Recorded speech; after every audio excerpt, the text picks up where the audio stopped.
Welcome everyone to the April monthly meeting of the West River Hills Neighborhood Association. My name is Miles Keller. I'm the president of the Neighborhood Association, and thank you all for coming out tonight. I'm gonna throw my screen up here for the agenda. Where that shows, there we go. Yeah, welcome everyone, and we've got some updates. We've got a guest presentation from RVA Green 2050.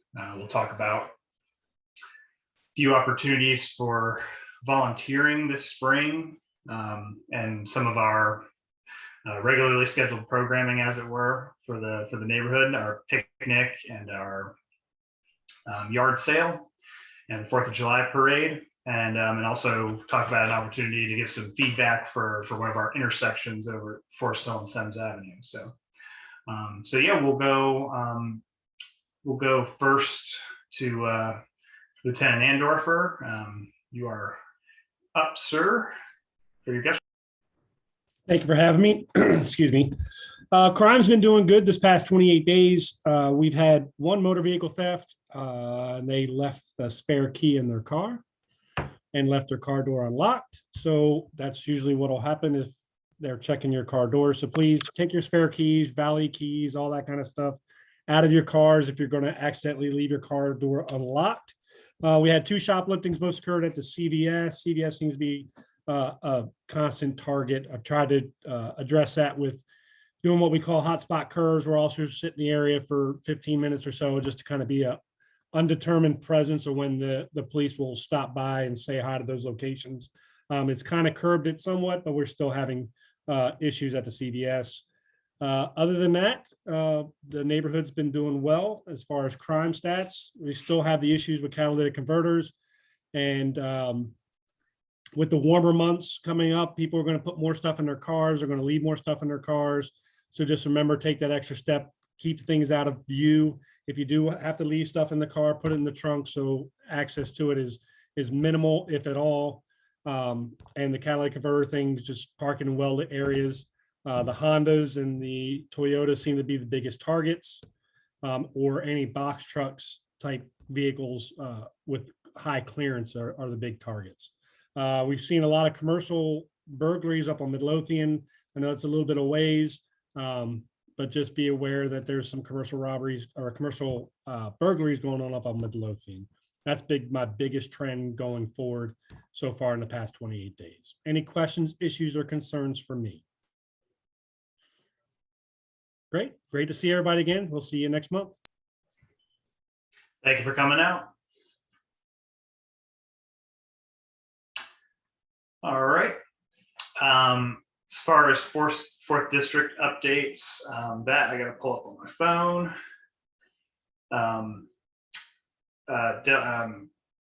District Rep Nye was not able to make it. So I've got the Department of Public Utilities Citizen Academy is coming up this spring. The first session of 4 begins on April 19th. Attendees will be able to tour facilities and projects to get a better perspective as to how the Department of Public Utilities operates. And you can visit their webpage at the city for more information about that. And we'll put all these notes into the meeting minutes. I'll send them all to Fran. So this will all be listed, and we'll have the links and everything. Street paving, milling, and paint work will be occurring on Broad Street between 3rd and the Richmond City Henrico line from April 11th to June 21st. And you can visit the GRTC website for detour information about that. Second COVID booster doses are now available through the Richmond Health District. You can schedule an in-home vaccination or find more information about eligibility or websites. And again, all the links that they're including here, I'll include in the minutes. Registration for the May session of Solar PV 101 installer and energy efficiency auditing training is open. This is a training that will occur at Annie Giles Community Center, 1400 Oliver Hill Way, from May 2nd to May 6th. And I'll put the contact information for the person running that in the minutes. And you can always visit the City Council webpage for upcoming City Council budget sessions. So those were all the notes from Councilwoman Nye and Aaron Bond. So on to school board. So John, you have the mic. Thank you, Miles. Terrific to see everyone, and happy April. Hope you, unlike yours truly, had an opportunity to get outside, benefit from the beautiful, beautiful weather. I'm going to try to at least do it a little while tomorrow. I understand it's supposed to be gorgeous too. I have all kinds of updates for you relevant to all things pre-K to 12 education in Richmond, but and they include everything from budget to academics to attendance to school construction, etc. But I thought, if I may, if I begin with something that I'm most concerned about, and you likely have heard a little bit about this, perhaps in other places and or even in other professions, but in Richmond Public Schools, it's at the top of my list, at least in the moment, relevant to my concerns. And specifically, I'm referring to teacher attrition. So I went back this weekend. I looked at how many teachers, how many instructors we lost in 2018, 2019, the 2018, 2019 academic year, and wanted to juxtapose it with where we're at right now. Why 2018, 2019? Because I wanted to do the best apples to apples comparison possible, i.e. before the onset of the pandemic in March of 2020. And in 2018, 2019, that academic year, we lost between the beginning of the school year and our first school board meeting in April, specifically April the 8th, 2019, we lost 102 instructors. If you juxtapose that with where we're at right now for the current year, we've now lost 182 instructors, or what amounts to equivalent about 78% increase. Now, before you think that this is a Richmond Public Schools phenomenon, it's not. This is something that the entire country is experiencing. In fact, you need not look any further than, for example, Philadelphia has experienced a 200% increase relevant to loss of instructors. And it's not limited to the teaching profession. We know all kinds of professions, but I introduce it for the purpose of conversation tonight because I think you're going to hear a lot of discussion most eminently relevant to the subject. Keep in mind, before COVID, we lost on average 22% of our teachers every year. To put that in context, we have a little over 2,000 instructors. So we lose on average, again, before the pandemic, 400 plus teachers, instructors every year. I really pray that the data I just spoke to, the 78% increase, does not materialize, i.e. in early resignations, does not translate into a 78% increase at the end of the year. Most persons, they submit their resignations at the end of the academic year. If we were to experience anything comparable to what I just described, it would mean that we would lose about 700 instructors this year. It's just not sustainable. You know that. You can't run a McDonald's drive-through that way. So the obvious next question, why? What's going on? What's precipitating this? And needless to say, that's a really, really long answer, and none of it specific to Richmond and or to RPS. But perhaps the better question is, what can we do about it? I'm going to save you the stump speech, but you've heard me say it before. My antidote, my remedy for a cure relates to devolving decision making to our schools, to provide more agency or decision making relevant to persons in the buildings who have the capacity to interrelate with our customers, our students, to provide teachers the kind of autonomy that they so rightly deserve. I'll share with you, in 2018, 2019 on the board, I really felt like we were going in that direction. And I could point to a lot of very tangible things that we did. For example, some things that pertain to nomenclature, things like, for example, we banned this really terrible kind of language, i.e. teaching to fidelity, which I'm not going to get in the weeds, but essentially every time I hear or heard that past tense, I understood what people meant, i.e. to teach to some downtown knows best curriculum. We did things like things that may sound counterintuitive, like we cut the textbook budget by $2 million. And why would we do that? Well, we did it largely to provide teachers more autonomy, so that in lieu of having to teach to a textbook or teach to a specific kind of curriculum, we were providing them more uh, autonomy in regards to how they identified content.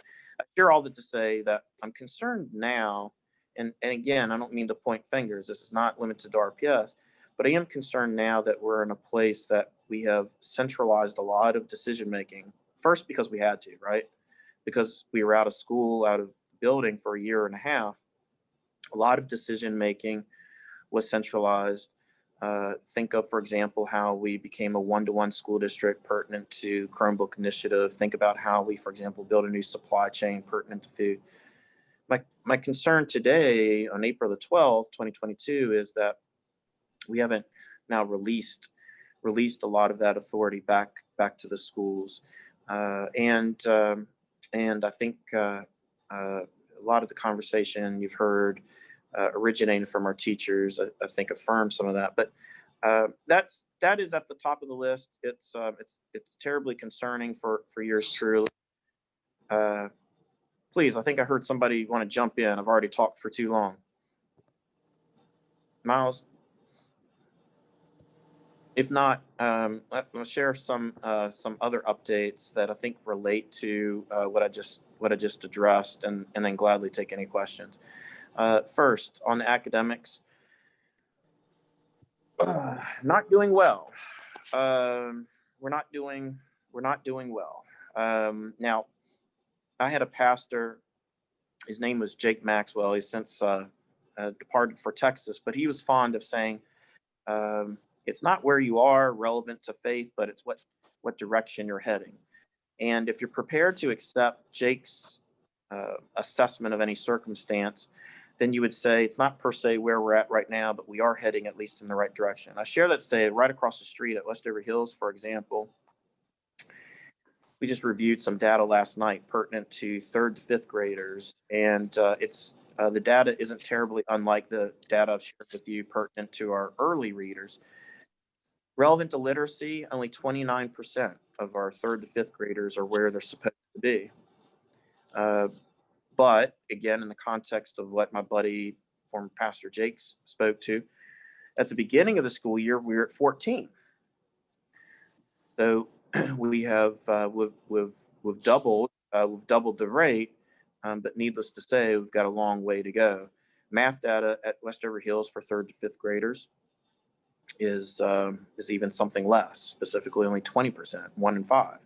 But again, to share the whole story, at the beginning of the year, we were only at 6%. Yes, 6. So we've literally increased more than 300%. I share that to say things are not well, but we have a lot of extraordinary people doing extraordinary things, and we are seeing exponential increases, but a long way to go. Budget, briefly, a couple of things I'm really excited about. First, I think you recall I spoke to that we're going to double down on some of those programs, initiatives that we know really work and we've had success. So we are going to, for example, at the high school level, we're going to invest more resources for opportunities for students to attend institutions like Community and Franklin Military. Career and technical education is not a place we're doing well. So we're going to provide, we are investing in 20 new additional teachers to adopt a whole school model, i.e. so in lieu of spending nearly the equivalent time in the bus as you actually spend at the Career and Technical Center on the north side, you'll instead spend a significant percentage of your day I do want to acknowledge one or a couple of exciting new pilots. One pertains to dual language that was born out of recommendation from Allison Okubi right across the street at Westover Hills Elementary. The intent there is that students will spend, in particular classrooms, will spend half of the week in learning principally via English and the other half of the week principally via Spanish. We are also going to invest in looping. We are going to, i.e., where students stay in the same cohort along with their teacher. Bridge classrooms, i.e., wherein you have more kindergartners and first graders in the same classroom. The intent there is for there to be more than one or even two teachers in the classroom, but the first graders are pulling the kindergartners along. Looping, the intent, i.e., to retain those relationships, and we know relationships are everything, not just in education but in life. So budget, I'm very excited about where we're at. You've heard a lot of news pertinent to school construction. I'll remind everyone on the call that yours truly, along with my colleagues, it's not our intent to build one new school, but instead three, i.e. new George Wythe, a new career and technical high school just down the street from George Wythe at 8-minute drive at Maury and Route 1, and then a new and or renovated Woodville Elementary in Churchill. In regard to attendance, we're still in a place where we're defined as a chronically absent district. It's why we have a memorandum of understanding with Virginia Department of Education. Constitutes one of our most significant hardships. Something we did yesterday, though, I'm very, very pleased to share, is that we decided to ensure sustainability pertinent to our virtual instruction. Now, everyone on the call likely knows yours truly is not a fan. I'm not. I readily acknowledge my bias in favor of in-person instruction. But I also have a bias relevant to providing families, parents choice. And so what my colleagues and did last night was to ensure that virtual instruction, specifically our virtual academy, will continue in perpetuity. So those are but a few announcements. I probably have more than your time allows. So Miles, if it's your pleasure, gladly address any and all questions relevant to anything I just spoke to or anything that I didn't. Thank you. Thank you. Does anyone have any questions for John?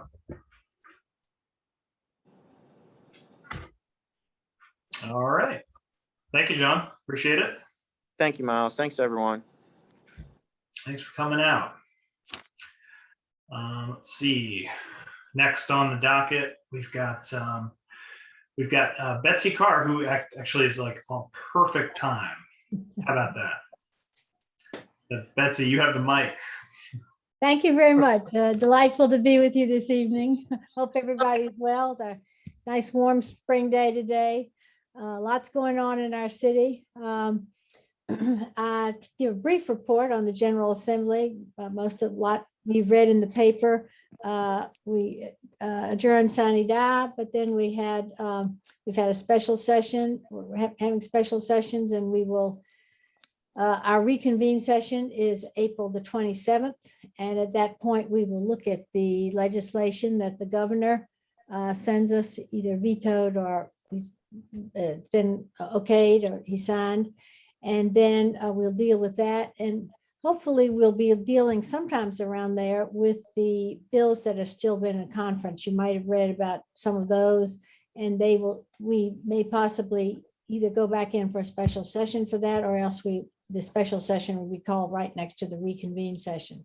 I think the big hang up at this point is the budget. We don't know, we hear people on both sides say, oh, we're almost there. And you see people on both sides saying, oh, we're nowhere close. And it'll probably be early to mid-June before anything happens. So those are some of the things that we're hearing. And I'm sorry, I can't give you better news, but that's what we have right now. And I'd be delighted to answer any questions if folks have it.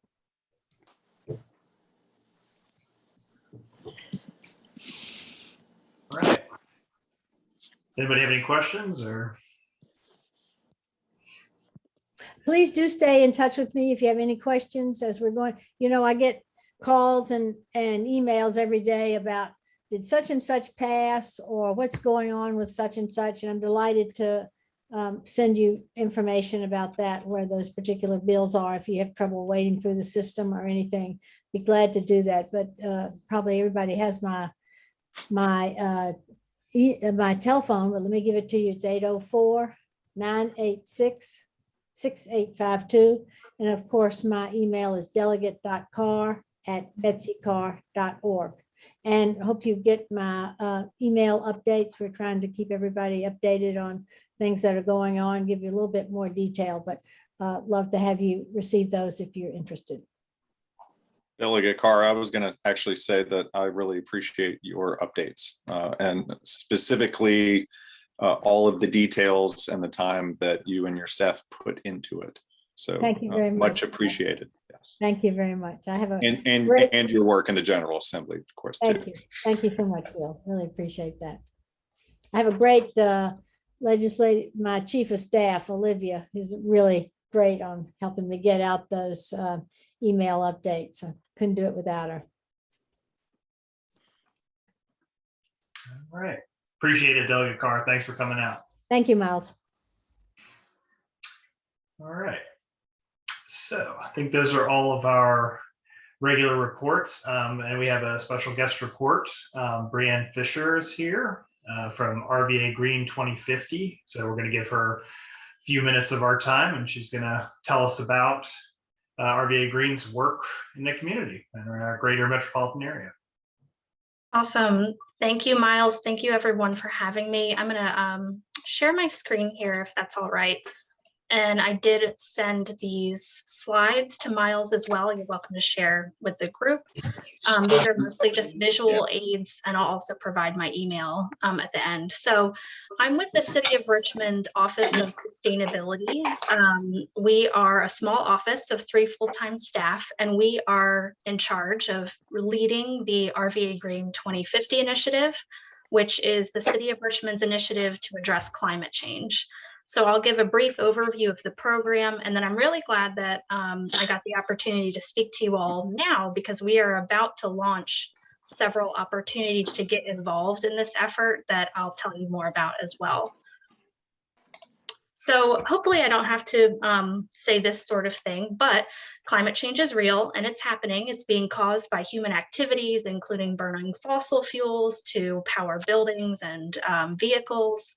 And this is causing a warming of our atmosphere. This is a global problem, but it's having local impacts in the form of hotter temperatures, more extreme storms, more flooding, and we're seeing this happening already. And we know, given the progression of climate change, that this is going to get worse as the future comes at us. So what are we doing about it in the City of Richmond? We have launched the RV Green 2050 initiative. This was spearheaded by Mayor Stoney back in 2017 as the city's initiative to address climate change. There are 3 main components to this initiative, and I'll talk through each one. It's, in summary, climate action is one component, which is reducing greenhouse gas emissions that are causing climate change. Climate resilience is preparing for the impacts of climate change. And then within all of that, we are centering equity, and particularly racial equity, as we know that climate change is not affecting everyone equally. So first I'll talk about our greenhouse gas emissions. And again, greenhouse gas emissions are a form of pollution that is causing the warming of our planet and causing these climate impacts that we're seeing. So across our community, within the boundaries of the City of Richmond, the majority of our greenhouse gas emissions are coming from the energy being used to power our buildings. So this is all buildings in the city government, commercial and businesses, industrial, as well as residential buildings. And then about 30% of our greenhouse gas emissions pollution is coming from transportation in the form of driving cars and trucks around the city. And then smaller proportions are coming from things like our solid waste and other industrial processes. So with RVA Green 2050, the city has set and adopted a goal to reduce greenhouse gas emissions by 45% by 2030 and by 100% or net zero by 2050. This was announced back in 2017 and also adopted by City Council in an climate emergency resolution last year and the year before to adopt these goals. So on the other side of the climate coin, we know that even if Richmond does everything it can to reduce greenhouse gas emissions, climate change is a global problem, and we are still going to be faced with the impacts of that problem. So here in Richmond, we are most concerned about a few climate impacts, which are extreme heat. So this is taking the form of more extreme temperatures, more dangerous heat, more heat waves, and just higher above average temperatures. We are also concerned about extreme precipitation, and this is obviously precipitation falling as rain, and not so much as snow as our temperatures warm. And this is causing issues related to flooding. And then to a lesser extent, but also something that we're keeping an eye on in terms of future impacts, is sea level rise. So this is impacting coastal Virginia much more than it is central, but because of the location of Richmond on the James River, we are keeping an eye on how these more frequent and extreme storm events might coincide with rising levels of the James River and impact areas with flooding as well. So all of these impacts obviously pose dangers to residents, critical facilities, natural resources. And as part of this effort, we're conducting analyses to determine where the biggest risks are and where we should prioritize resources to address those risks. I like to show this slide just to show the magnitude of what we're talking about. So on average, right now, I would say, I think we experience something like 5 or so heat waves per year.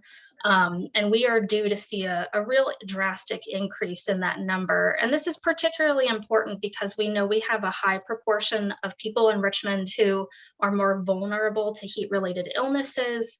These are folks with things like respiratory illnesses, people who don't have central or any air conditioning, and other factors. And then we're also looking at increases in rainfall, and these numbers don't look as extreme, but the thing to remember is that rainfall is a bit harder to measure because, if it's hot here, it's hot across the city as well. If it's raining here, it might not be raining on the next block. And so we're just keeping an eye on how intense and how more frequent these storms might become. So around all of that, we are centering equity. And this is because, again, climate change is not impacting everyone in our city or our region equally. And this is because of a multitude of factors, and I'm happy to go into more detail if folks have questions. But essentially because of the history of our area, racist policies and programs, and segregation, both de facto actual segregation, and also what has become of our neighborhoods and who lives where, we are seeing that some neighborhoods are more at risk because of climate change than others. So across the country, we see this as well. This isn't just Richmond. Lower income households and communities of color are more likely to live in places with less access to resources that can assist them during emergency situations. They're more likely to live in areas that are actually hotter than surrounding areas, and other factors as well that impact their ability to adapt to climate change.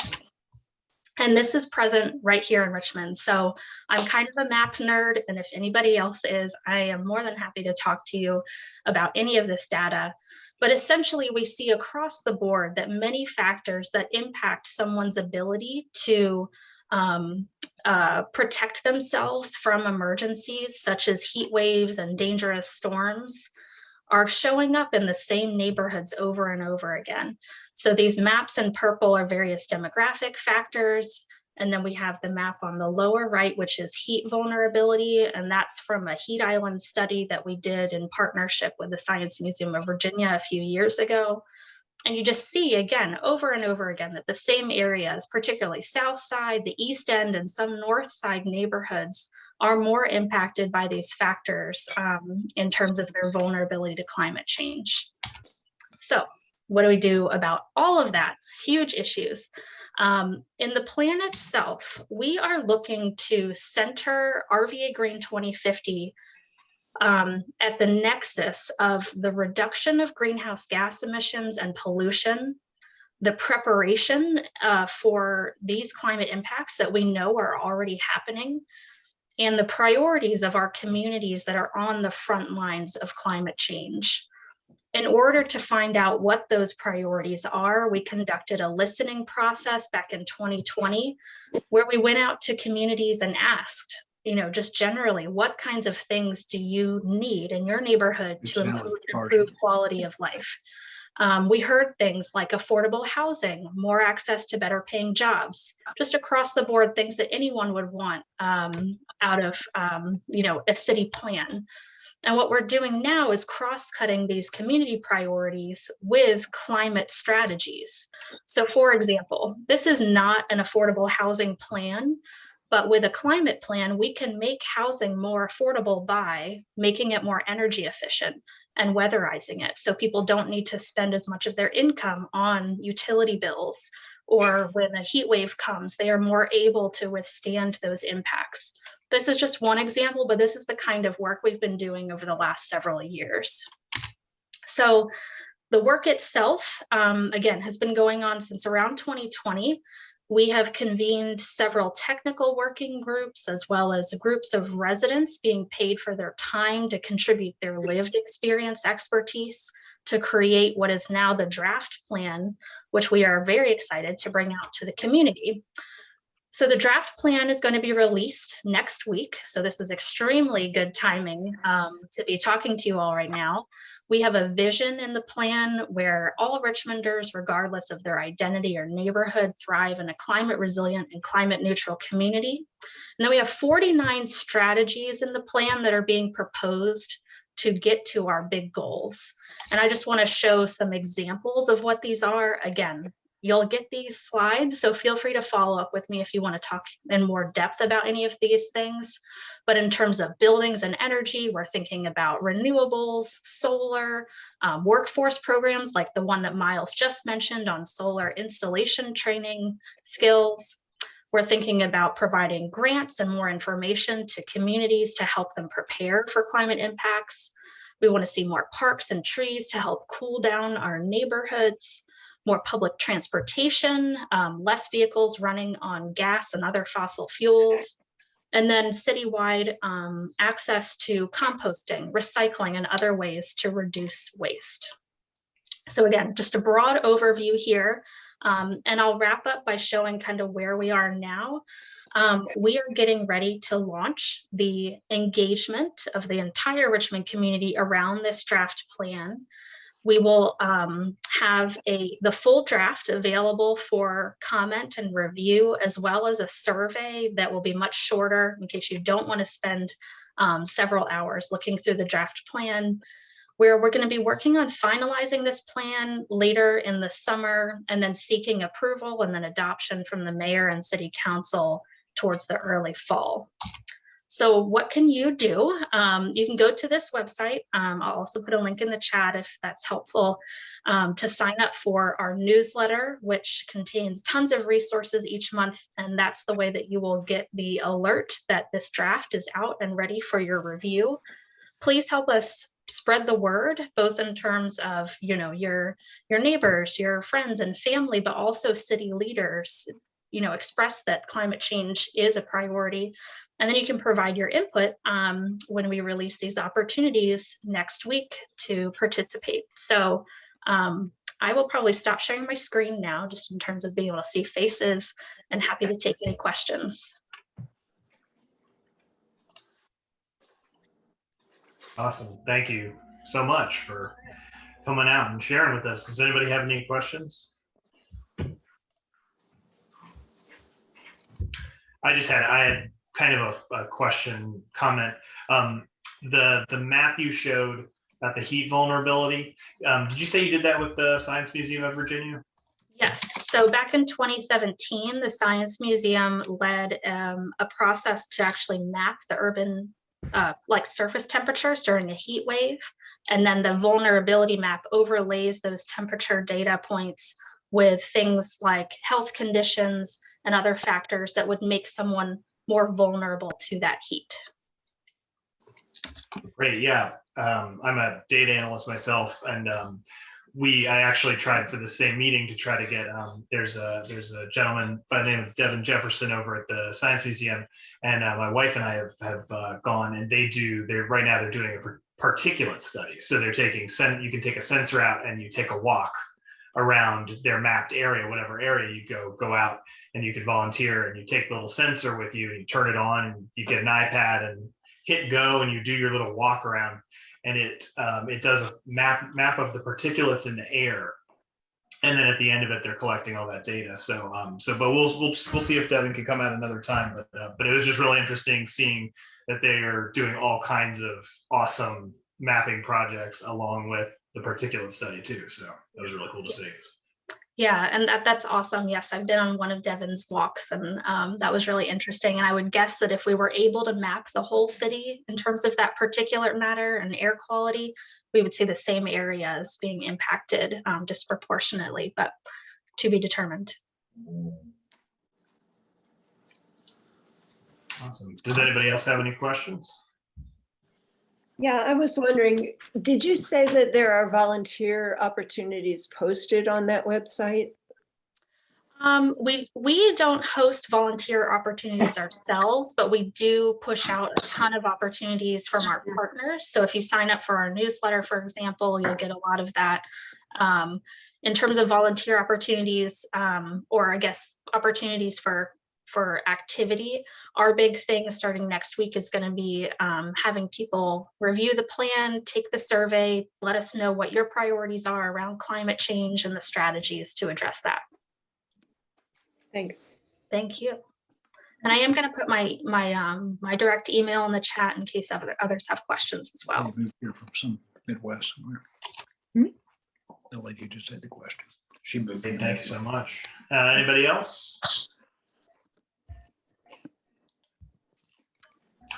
All right. Well, really appreciate you coming out, Brienne, and sharing with us. And yeah, I wrote in the chat as well, but we'll get the slides, and obviously Fran's minutes we'll send those out. So those will all be public, and just let us know if you have any other questions or need any other contacts. We'll get you set up. All right. So what's next? I guess neighborhood updates.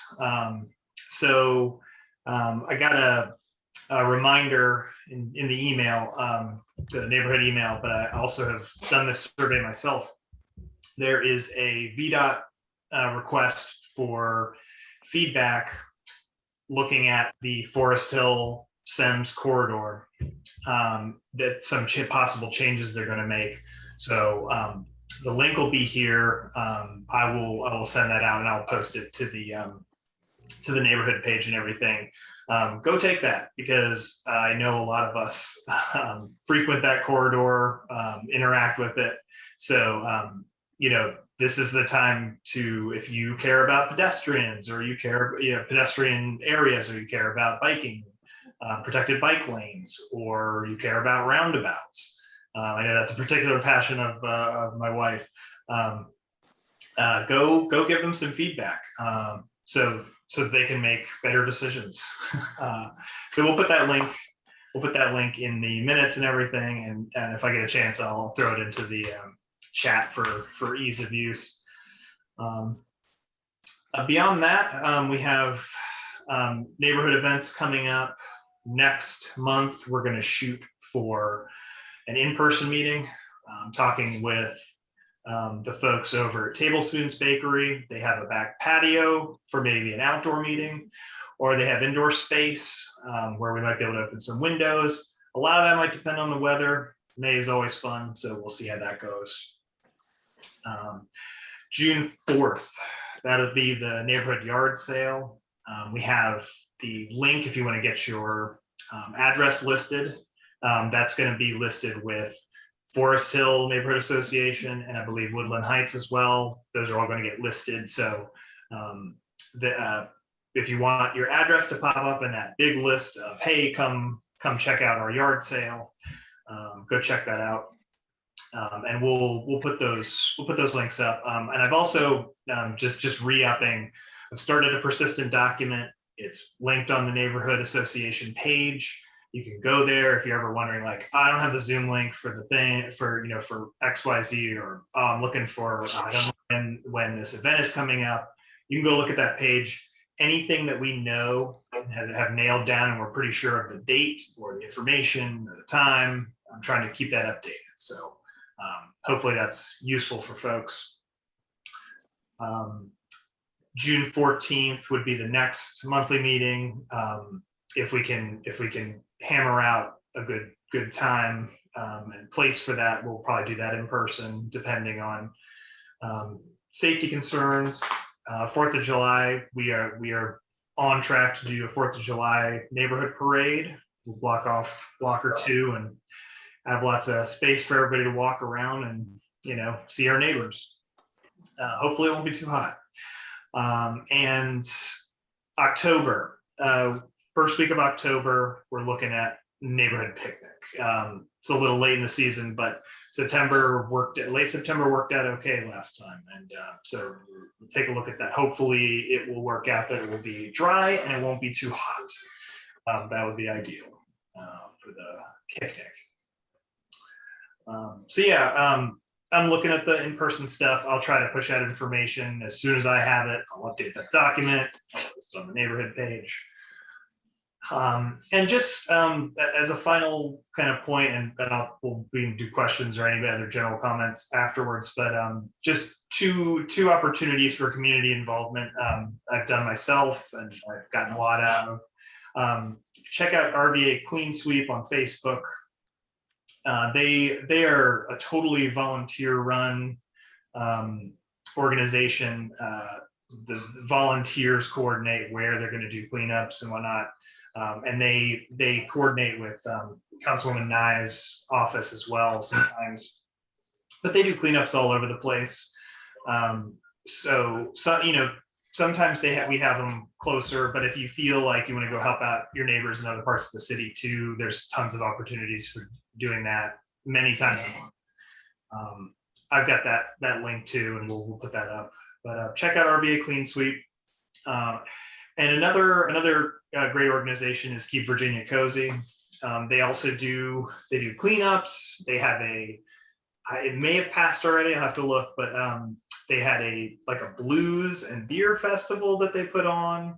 But I've had a really fun time going down the river and just picking stuff up and kind of beautifying. They do all kinds of stuff just to build community, clean up the neighborhood, and just keep the community a little more vibrant. So check out Keep Virginia Cozy. Again, I'll post that. That'll be in the minutes, and we'll put it up on the Neighborhood Association page just for general good. So yeah, just some ways to get involved. And also I'll try to get, like I mentioned before, I'll try to get Devin Jefferson to maybe come present, maybe in person. But either way, we'll get his information there. If anybody's interested in the particulate study, you can go. He does it sometimes several times a week. You can just go meet at a park or a neighborhood, and they'll give you the sensor and he talks you through it, and you can walk with him if you want to. But you can go around, and it's a great opportunity to get some exercise, gather some data. I know that's always fun. And then know that at the end of the day, you can go check out the results of the particulate study and see what parts of the Richmond metropolitan area are kind of have baked emissions in, and we're and how we can try to think about reducing our own emissions and making every day a little bit better. So does anybody have anything else for the good of the group? Got one hand. Where's the hand? Oh, Whit. There it is. I just raised it up. I think I Go may for jump it. the line on somebody. I saw the hand raised I down just- there and I couldn't find it up here. Hey, I'm Whit Clements with the Forest Hill Neighborhood Association. I want to let you all know that the Music in the Park concert series is coming back in full force this year. So the first concert will be on Sunday, May 8th, which is the tradition of having a Mother's Day concert. This one is going to be even doubly appropriate because it is going to be a band called Mother's Little Helper, which is a which is a Rolling Stones cover band. So shows will start at 6, run till 8. So come on out. There will be more information hitting all the socials as we get closer to that date. Awesome. Thanks for sharing that, Whit. I think Will, did you have your hand up too? Yeah, I have 2 questions.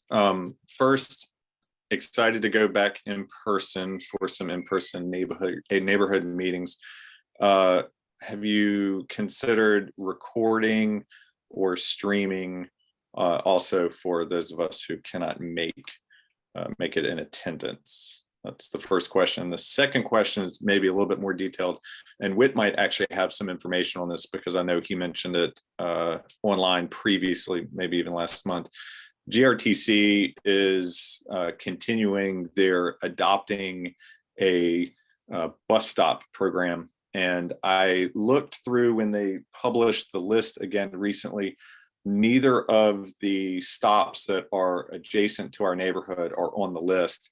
But I don't know if that's something that we can discuss with GRTC and something that possibly the neighborhood would like to get involved with.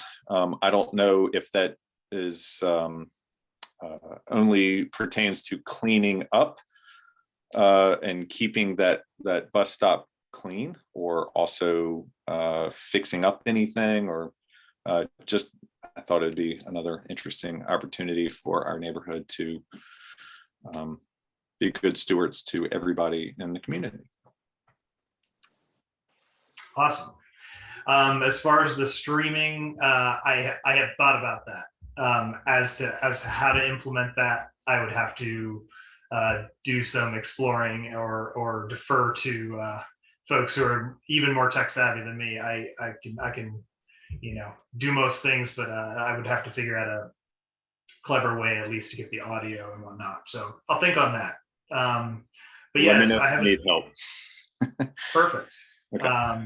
And as far as the bus stop, no, I hadn't seen any of that. And Whit, feel free to chime in. But yeah, that sounds like another great opportunity to get folks out there. So. Will, I was going to send Miles an email with all this stuff in it to mention it. We're bringing it up at our meeting next week. What I've been able to gather is they have a list of ones they want people to take care of, but I don't think that they would turn away anybody who was looking to come help them. And it, from what I can read in the program, they will provide some trash pickers, some trash bags, some vests, and some gloves, I believe. And the expectation is that you would go out to the bus stop at least once a month and clean it. So picking up trash, reporting, there's a number you can call for GRTC to report damage or safety concerns or things like that as well. So kind of, it's like a neighborhood beautification bus stop monitor kind of program. And I think that at the end of it, you get like your organization's name up on a board or a wall or something like that. We've got a bunch I think we've got 5 or 6 in our area. And I think probably the 2 biggest ones for both of our groups would be the ones on either side of Forest Hill, right at the intersection with Westover Hills Boulevard. So I'll see what, I think we're going to move forward with taking at least 1 or 2 if there's enough interest. I mean, if it's a once-a-month commitment, I think there's a lot of membership that would just chip in and help. But I'll be more than happy to follow up with Miles and or Will about that after we meet next Tuesday. Or if you guys want to jump into our meeting next Tuesday, you're more than welcome to as well. That sounds great. Yeah, Whit, if you want to send me that, if you're going to send information about that anyway, if you want to send me y'all's meeting info, that'd be great. Will do. Awesome. Does anybody have anything else for the good of the group? All right. Well, give you back 8 minutes and really appreciate you all coming out. Hope you got something out of this evening, and we'll send all the information out, all the links we talked about in greater detail. And hope y'all have a great evening. Enjoy the good spring weather. Hopefully the pollen isn't too brutal. Thank you, Miles. Have a good evening. Bye. Thank you. Thanks. Stop Bye. working.